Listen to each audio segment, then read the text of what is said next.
Welcome in, everybody, to another pre-match show. Scarves and Spikes. Tyler Pilgrim here with you guys as we get ready for Atlanta United to take on Montreal here at the Benz. It's going to be just me, I believe. For now, we'll see. Sydney is coming in with his better half, so they're hanging out for a little bit. Tommy, I know, is busy. Henry is handling some Major League Soccer stuff, so it's just me. So we're going to talk about the lineup once it drops. We're going to talk about how important it is to capitalize on some freaking momentum for once. Atlanta coming off an Open Cup win and an MLS road win, both road wins. So it's super important, right? Like, you're back here in front of your fans. You're back here in the Benz in front of fans who have sorely missed watching you actually get 3 points. So I think, the onus is definitely on Atlanta to perform. Montreal is one place above Atlanta United in the standings right now. I believe 2 points, if I'm not mistaken. So this is kind of one of those weird 6-point games, right? Like, I know we're talking about the bottom of the table, but we're also talking about this team. They have to start digging their way out of the hole that they dug themselves into at the beginning of the season. So this is kind of where you start. You've got to start snagging points here at the Benz. You've got to do your job. So you've got the momentum, right? Like, you went up to Toronto, another Canadian team. You won 2-1. You gave everybody a heart attack doing it, but you won 2-1. Then you go into the Open Cup. You go on the road to Charlotte. You play depending on who you ask, a very, very bad Charlotte lineup. You're Dean Smith, you would argue that, but you play a pretty bad Charlotte lineup. You come out 2-0. You did what you were supposed to do in that one. And, you've got some momentum going your way. So y'all drop questions in the chat. We're going to talk about it. Waiting on the lineups to drop either on Twitter or on MLSsoccer.com. We will see. Atlanta's lineups have been coming out notoriously late lately. But, yeah, I mean, this is one of those where you've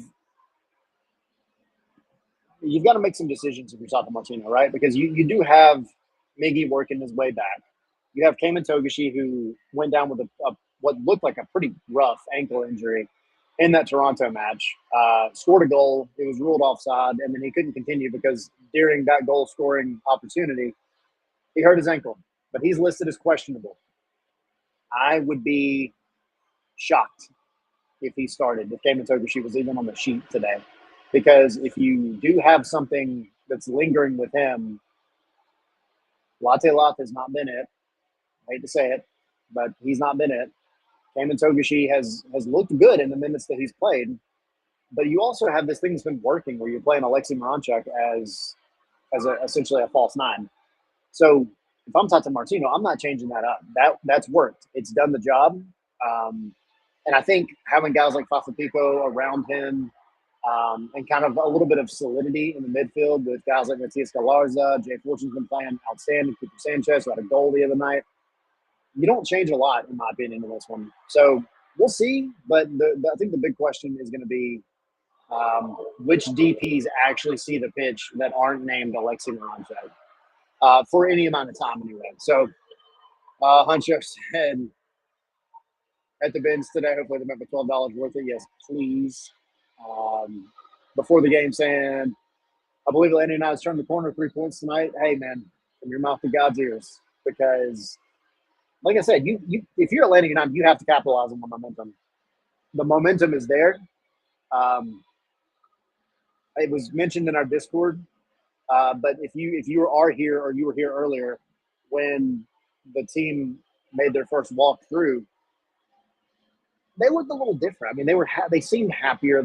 They're all smiles. You got the kind of that buddy system going on, some joking around. It looked a lot lighter than we've seen, and it does feel like these two road matches have hopefully, it feels this way, but hopefully have lifted not only their spirits but a little bit of that weight off their collective shoulders. So we'll see. I want to see them come out swinging. I want to see them come out strong and confident and competitive. Steven saying Latte Love better not start. Saying Jay, Cooper, and Matt all need to start. I do not disagree with you. Jack saying hope it's the same 11 against Toronto. Bowermaster saying 3-0. Alexi Moranchuk hat trick tonight. Hey, let's go. And then Huncho, as we get Tommy in here, saying I better not see Miggy on the field till the 70th minute. That's how I'm feeling. I concur. If it ain't broke, don't fix it. Tommy, how are you? Is Latte La starting? Well, let's see. Is it out yet? I've been running my mouth for a minute. I don't see lineups over on MLSsoccer.com. Let me check Twitter. Hang on. I just need to know. I moved it down. I don't know if you saw. I moved it to 30 minutes. Oh, did you? Yeah, Rob Usry. It's. I just got the alert. It's out on Twitter. Okay. But he called me a coward and said he wasn't going to be starting, and so I said, fine, 30 minutes. He is starting. He's starting? He's starting. Yep. Oh, Henry, you are done. Where is he? Is he hiding? This real quick. He's doing stuff for MLS right now. So. Oh, what a coincidence! The coward. And of course I can't share my screen because let's see if we can make this happen. Otherwise, I'm just going to call it out loud. Just read it. I'm about to. All right. We have a lineup consisting of Lucas Arroyos in goal, backline pairing of Inia Mihai, Stian Gregerson, Okay. Tristan Miumba likely as the number 6. Okay. This thing is way out of order. Then you have Tomas Jakob over at right back. You have Cooper Sanchez and Matias Galarza, kind of the other midfield pairing. You have Saba. You have Pedro Amador at left back. Alexi Moranchuk. Thank you. And Emmanuel Latela. Montreal's done. Like, they've already lost this game. Are you saying that because of Latela? Oh, yeah. Dude, I mean, get that hat ready to throw it on the field. He's getting a hat trick. See, so in the chat, they were calling for an Alexi Moranchuk hat trick. And Alexi Moranchuk, by the way, is the captain, which I think is It isn't April anymore, fellas. It's not April. It's May. It's not Alexi April. It's Moranchuk May. Come on, we got this. Yeah. All right. Well, I just had to check in on that. I am going to a Star Wars burlesque show. So that is my night. So you guys enjoy, and I will be keeping tabs. And just when you see Henry, just ask him. Make sure that he gets the hottest wings possible. The hottest. I want a receipt to know what flavor they are. You're muted, I think. Oh, there you are. All right. Well, you have a good night, sir. See you, buddy. Have fun with the show. Thanks. See ya. It's getting loud in here. And Tommy is having trouble dipping out. Let's see. There we go. All right. Okay, so yeah, drop your thoughts down in the chat. I see Jack saying, I don't know why Saba and Latte Latte are starting. They don't, and I mean, do not deserve to start.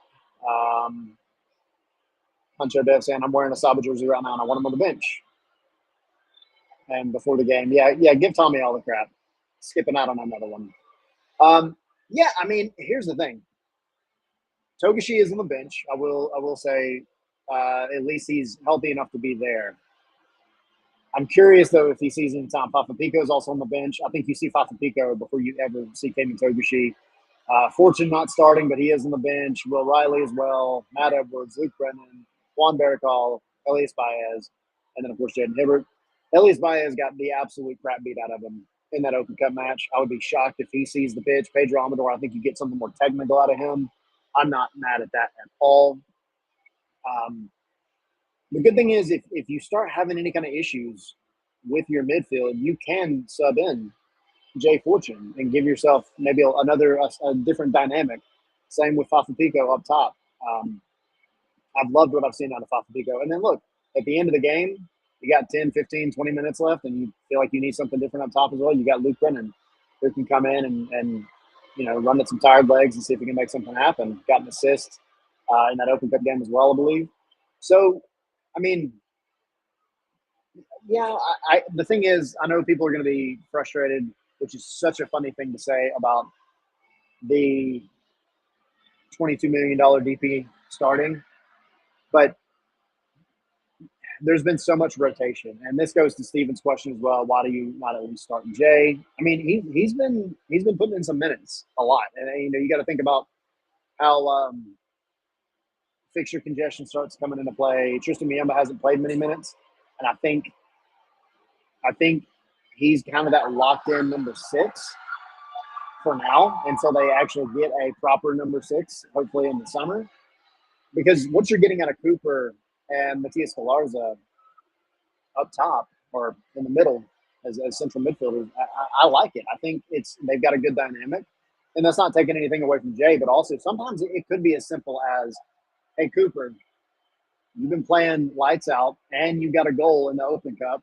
So this is your reward. You're going to get another start.